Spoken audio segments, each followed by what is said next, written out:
ఎడారిలో సెలయేర్లు. మే 24. దేవుడు అబ్రహాముతో చెప్పిన నిర్ణయకాలములో శారా గర్భవతి అయి అతని ముసలితనమందు అతనికి కుమారుని కనెను. ఆదికాండము 21:2.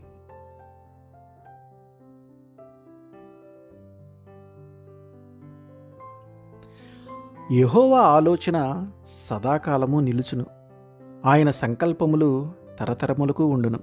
కీర్తనలు 33:11. అయితే దేవుడు అనుకున్న సమయం వచ్చేదాకా మనం వేచి ఉండటానికి సిద్ధపడాలి. దేవుడికి కొన్ని నిర్ణీతమైన సమయాలున్నాయి. ఎప్పుడు అనేది మనకి తెలియని మర్మం. మనకవి తెలియవు కానీ ఆ సమయాల కోసం మనం ఎదురు చూడాల్సి ఉంది. అబ్రహాము హారానులో కాపురం ఉన్నప్పుడే దేవుడు ఆయనతో మరో 30 ఏళ్ళకి నీకు కొడుకు పుడతాడు అని చెప్పినట్టయితే అబ్రహాము అంతకాలం కనిపెట్టాలి కాబోలు అనుకొని నిరుత్సాహపడేవాడే.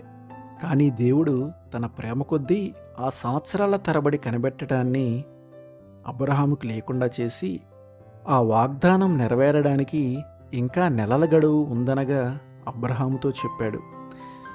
ఈ కాలమున, నిర్ణయ కాలమున శారాకు కుమారుడు కలుగును. ఆదికాండము 18:14. నిర్ణయకాలం ఎట్టకేలకు రానే వచ్చింది. ఆ ఇంట్లో పసివాడి నవ్వులు, కేరింతలు వింటూ ఆ ముసలి దంపతులు గతకాలమంతా తాము పడిన తమ మనస్తాపాన్ని మర్చిపోయారు. కళ్ళు కాయలు కాసేలా కనిపెట్టే క్రైస్తవుడా, నిరుత్సాహపడకు. నువ్వు ఎవరి కోసమైతే కనిపెడుతున్నావో ఆయన నిరాశపరిచేవాడు కాడు. తాను నియమించిన సమయానికి 5 నిమిషాలు కూడా ఆలస్యం చేయడు. శీఘ్రంగానే నీ విచారం ఉత్సాహంగా మారుతుంది.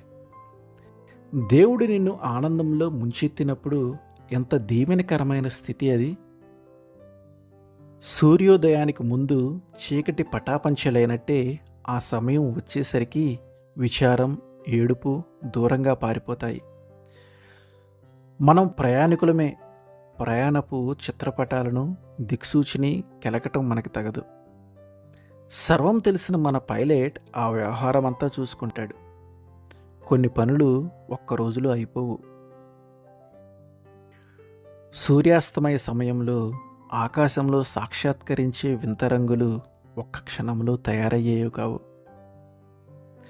ఓ శుభదినాన బండరాలు చదునవుతాయి. ఏ రోజుది ఎవరికి తెలుసు?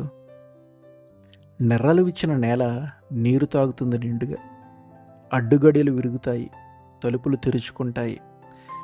కఠినమైన చోట్ల సాఫీ అవుతాయి, వంకరదారులు తిన్నగా అవుతాయి. ఓపికగా కనిపెట్టే హృదయం ఉన్నవాడికి జరుగుతాయి ఇవన్నీ. దేవుడు నిర్ణయించిన గడియల్లో అది రేపో మాపో ఎవరికి తెలుసు? తెలిసిందల్లా తప్పక జరుగుతాయని. ఆమెన్.